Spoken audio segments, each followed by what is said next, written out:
Greetings from New York City.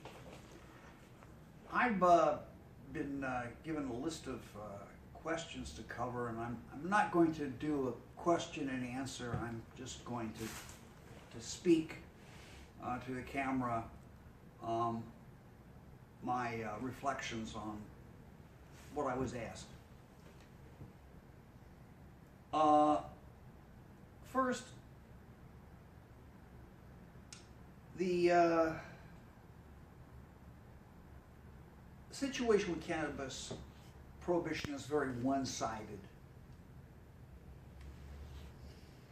Basically, our side is criminalized, and we don't have the option of really doing anything to the prohibitionists comparable to what they're doing to us, which is to, assault us, arrest us, abuse us, and imprison us. A lot of people asked me what form of legalization I'm in favor of.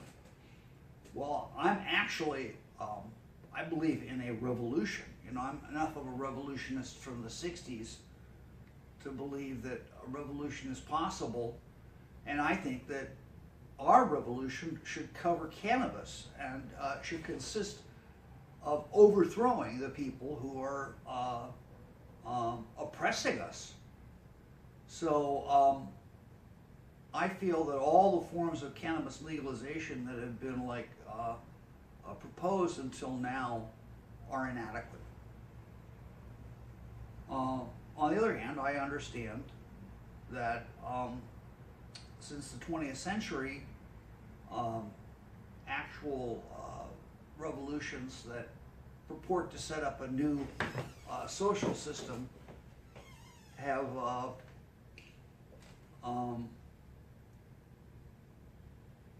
been to some extent discredited.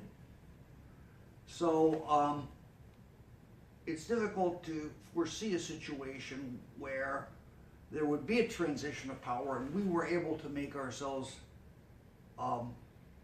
part of any kind of revolutionary government.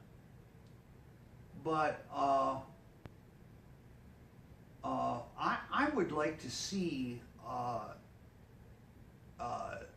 the people who are taking something that's completely harmless and criminalizing it brought to dock and made to account for the false imprisonment of millions of people and their official swearing, which amounts to perjury, extensive perjury to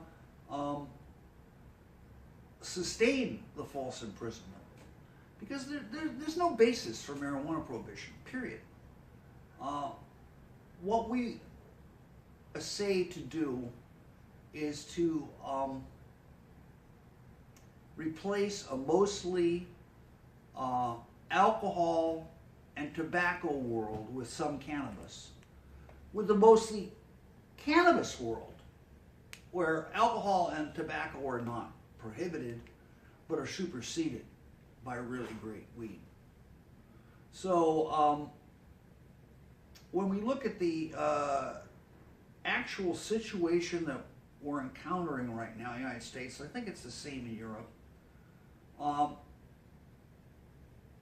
We have a health problem with opiate addiction, and the research in the states that have legalized cannabis shows a 20% drop in, well, there's a drop in all prescription drugs, but there's specifically a 20% drop in opiate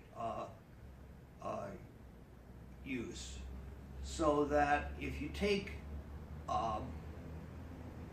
cannabis together with kratom, which is recently attempted to be banned in this country as a mild opioid stimulant,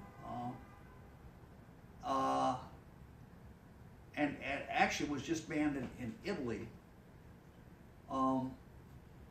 and then you take ibogaine. All of these substances, which are Schedule 1 in the United States, have utility in detoxifying people from opiates. And I think that's a great claim that cannabis can make as a public health measure dealing with an exigent problem that must be addressed. A lot of times people ask me why, I have stuck for years and years to this nexus of marijuana, cannabis, and ibogaine.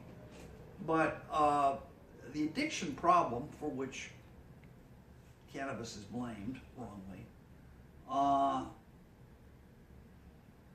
including psychostimulants,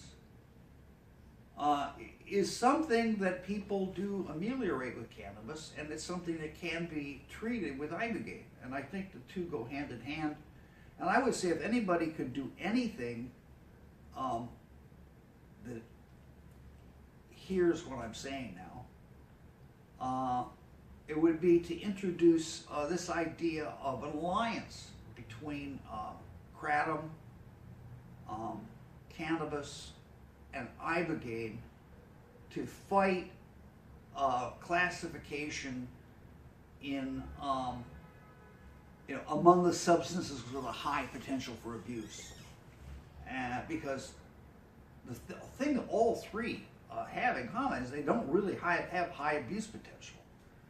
Cannabis, you can't hurt yourself, so you can't really abuse yourself, so you can't really have high abuse potential.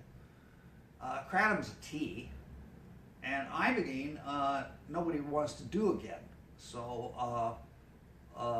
unless you do very, very low dose ibogaine, if you do what we consider to be, an ibogaine, an adequate amount of ibogaine, it's not something that lends itself to being done frequently.